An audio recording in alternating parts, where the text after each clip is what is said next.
chercher une corde et la tendit aux animaux. Un à un, le lion, le serpent et la hyène se hissèrent hors du puits.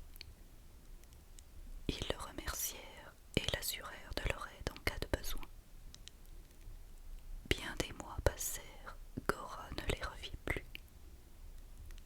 Un soir, Gora rencontra Bouki la hyène qui l'attendait. « N'aie pas peur, dit l'animal, je veux juste te faire un cadeau. Suis-moi, j'aimerais te révéler un secret. » Bouki mena Gora jusqu'au pied d'un fromager. « Sous cet arbre immense, dit-elle, est caché un coffre rempli d'or.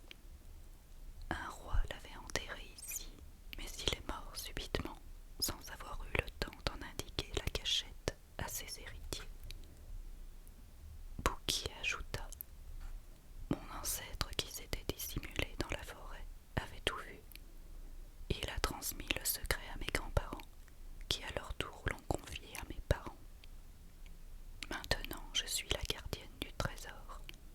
Il est désormais à toi. » Ricana la hyène avant de s'enfoncer dans la brousse profonde.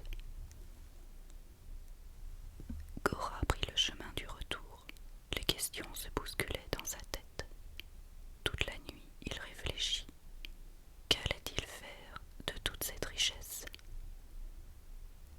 Le lendemain, il se rendit chez son cousin Marsassoum. Il avait une grande confiance en lui. Il lui raconta sa rencontre avec Bouki et lui indiqua l'emplacement de son trésor. Ce dernier s'empressa d'aller voir le roi Bouba pour dénoncer Gora. Cacher un trésor sous un arbre était formellement interdit. Seul le souverain avait le droit de posséder de l'or. Un matin, des gardes se présentèrent chez Gora et lui ordonnèrent de leur dévoiler sa cachette. Gora fut ensuite conduit au palais. Malgré ses protestations, le roi le mit en prison après avoir récupéré le coffre. La détention de Gora fut ressentie comme une injustice par beaucoup de gens. Il était honnête, généreux et toujours disponible pour rendre service. Cependant, nul ne pouvait contredire le roi. Le lion, la hyène et le serpent, informés de la nouvelle par Thiély l'épervier, décidèrent d'intervenir pour délivrer Gora. Ils élaborèrent un plan. L'épervier nichait au sommet du baobab royal. Il connaissait les habitudes de la famille. Le roi avait une fille unique appelée Yacine. Il tenait beaucoup à elle depuis la mort de la reine. Yacine avait coutume de se promener le matin dans la forêt des Kelcédras, en compagnie de Kala, son garde du corps, et de ses amis. Quant au souverain, il organisait une partie de chasse une fois par semaine. Dianfol, le serpent, proposa de mordre le roi, puis il ajouta: « Je veux entrer discrètement dans la prison. J'apprendrai la formule et le rythme magique à Gora. Lui seul sera capable de guérir le roi. » « Moi, dit fièrement le lion en secouant sa crinière, je vais enlever la princesse. Aucun homme n'aura le courage de venir la chercher. » Guindendiaï, s'exclama Bouki, « Tu es le roi, je suis fier d'être à ton service. »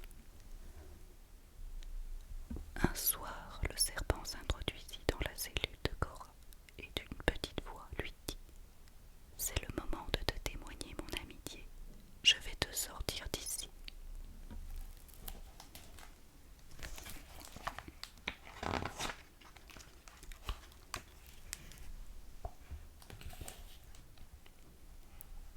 Puis Diane expliqua comment il allait s'y prendre.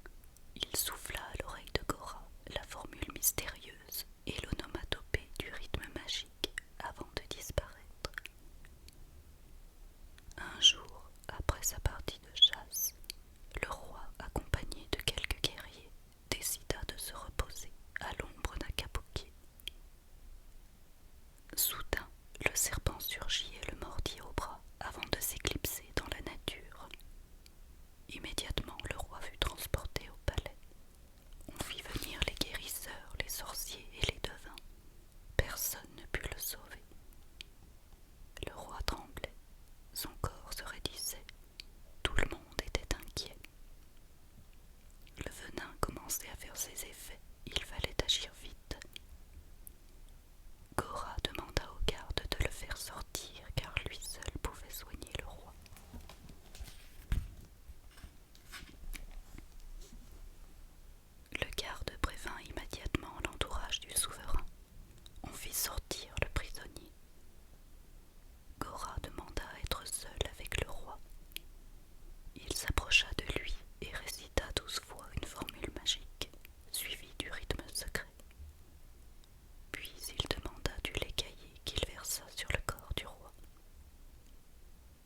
et sa meilleure amie.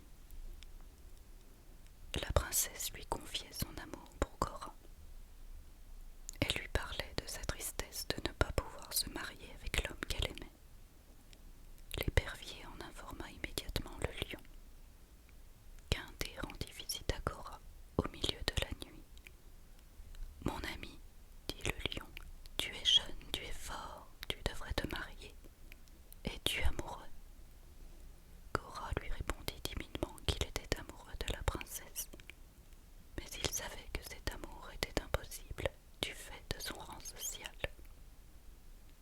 Alors le lion lui exposa son plan. « Je vais enlever la princesse et le roi sera obligé de récompenser l'homme courageux qui osera me défier. Personne ne sera au courant de mon projet. Je t'indiquerai la cabane secrète où je la cacherai et je te donnerai la clé. » Cora n'était pas convaincu de l'efficacité du projet, et puis il trouvait la démarche malhonnête.